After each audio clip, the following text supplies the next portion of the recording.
کنی بکن درش بسته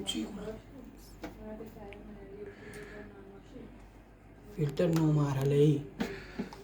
شما باید یه جلوگیری از الیاف بذاری جلو فیلتر ممبران از فیلتر از این گذاشتی جلو راش شما از فیلتر سوم میگیری میدی به این بعد این دیگه همون محافظ ممبران آره محافظ ممبران بعد میدی به خود ممبران اصلی از ممبران میدیم به نمیدونم چیه بلند